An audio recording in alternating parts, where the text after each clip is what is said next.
In the early 20th century, Hollywood was a nascent dream factory, and within it, a young man named Walt Disney harbored an ambitious vision. He started with little more than a drawing board and an unwavering belief in the power of imagination.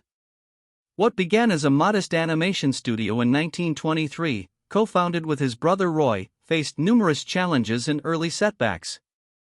It was a time of intense competition and rapid technological change in the burgeoning film industry. This humble beginning, however, laid the groundwork for a company that would eventually redefine entertainment on a global scale, fundamentally changing how stories are told and experienced. After losing the rights to his first popular character, Oswald the Lucky Rabbit, Walt Disney faced a critical moment of despair. It was during a train ride that the concept for a new character, Mortimer Mouse, later renamed Mickey Mouse by his wife Lillian, emerged. This simple, lovable rodent, introduced in 1928, wasn't just another cartoon character, he was a lifeline. Mickey Mouse symbolized resilience and optimism, becoming the studio's mascot and a foundational pillar. This character's universal appeal immediately resonated, proving that powerful storytelling through relatable personalities could overcome any creative or financial hurdle. Mickey Mouse's true breakthrough came not just from his design, but from a technological leap: synchronized sound.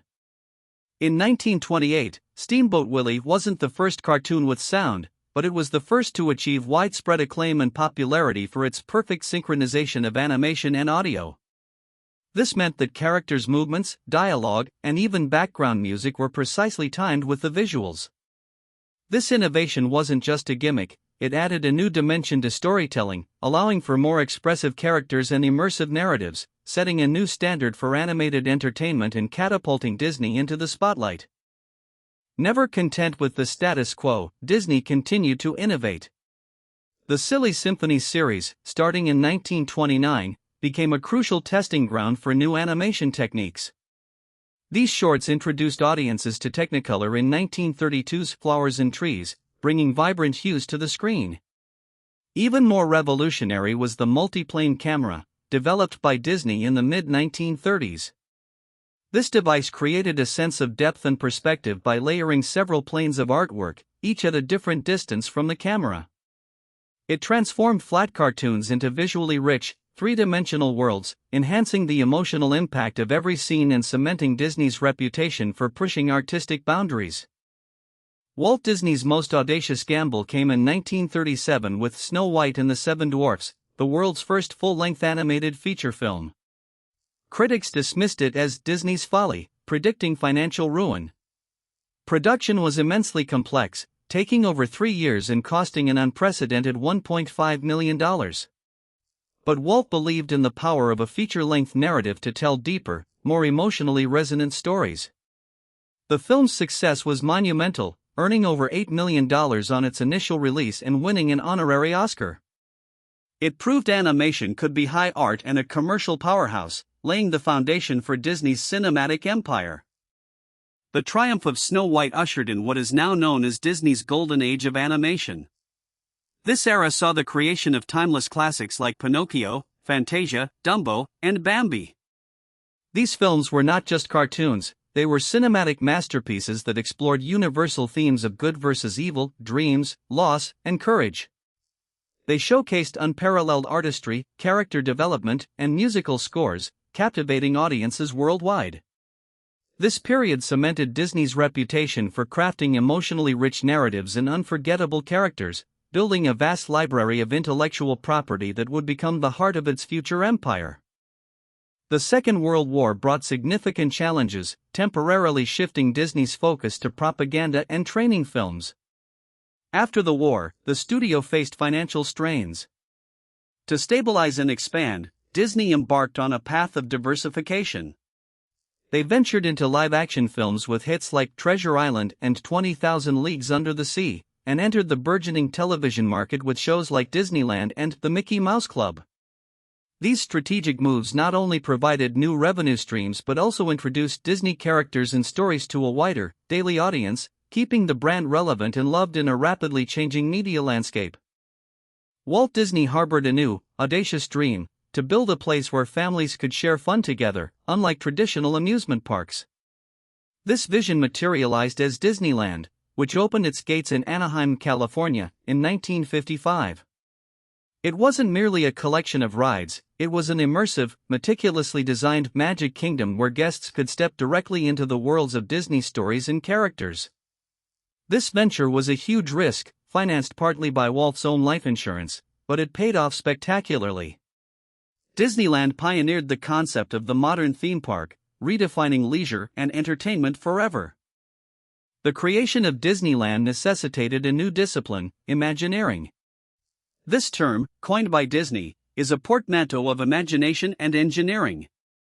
It describes the unique process of blending creative storytelling with technological innovation to build immersive environments and attractions. Imagineers were artists, architects, engineers, and storytellers working collaboratively to bring fantasy to life, from animatronics to themed lands.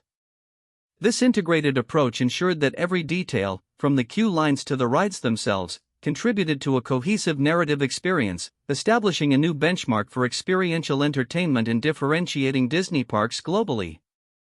Buoyed by Disneyland's success, Walt envisioned an even grander project, a vast entertainment complex in Florida, which would become Walt Disney World.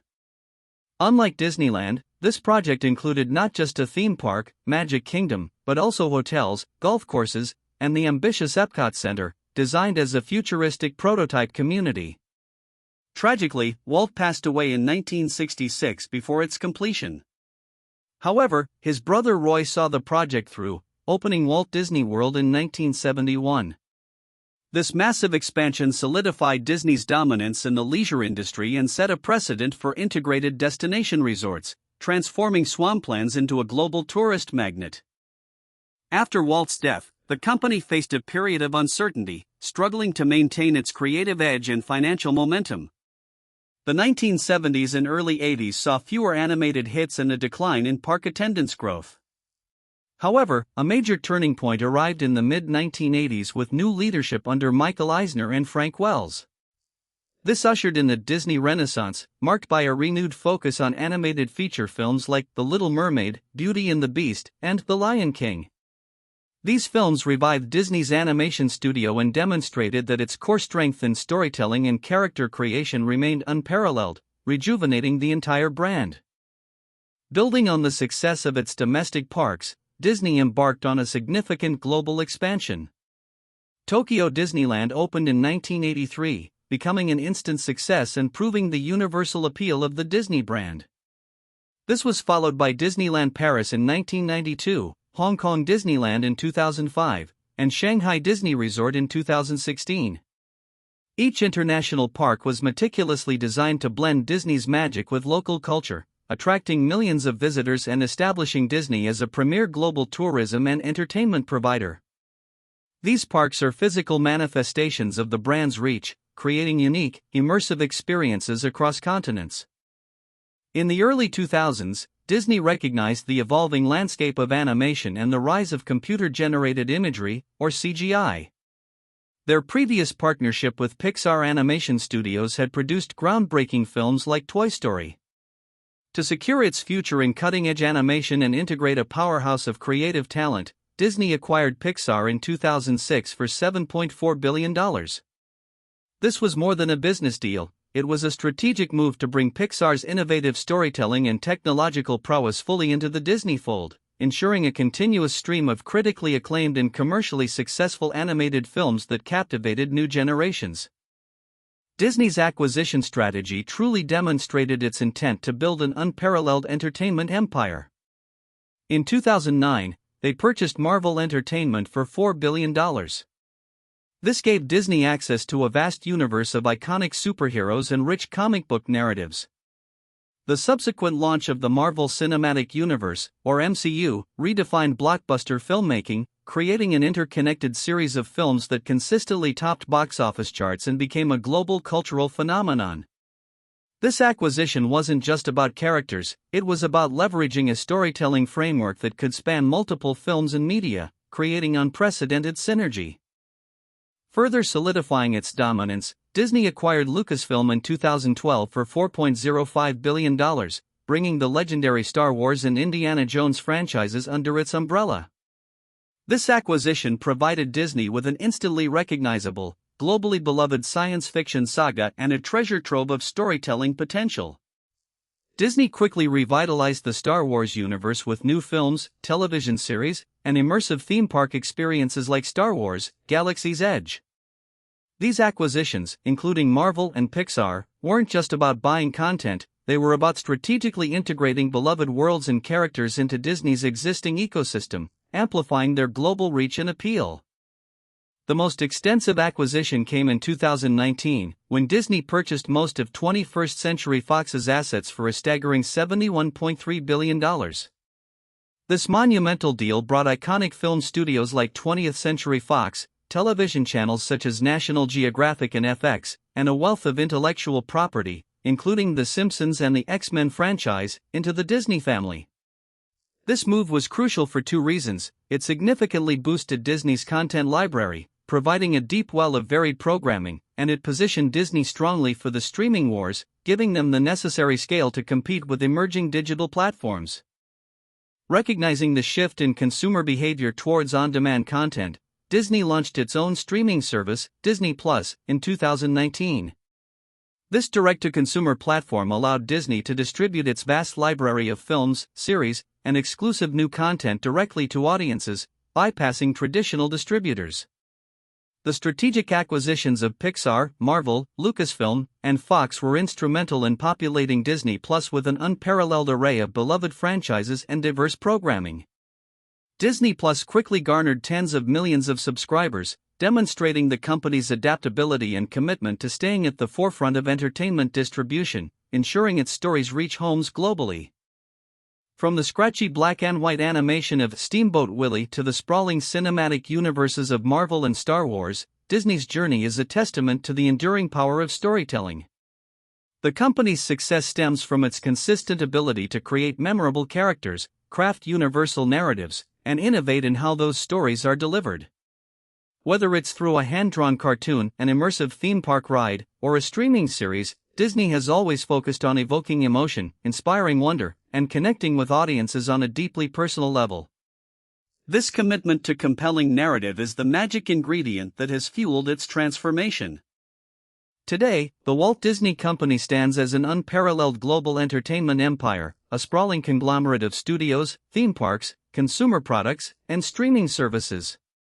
Yet, its incredible journey always circles back to the vision of a single dreamer, Walt Disney.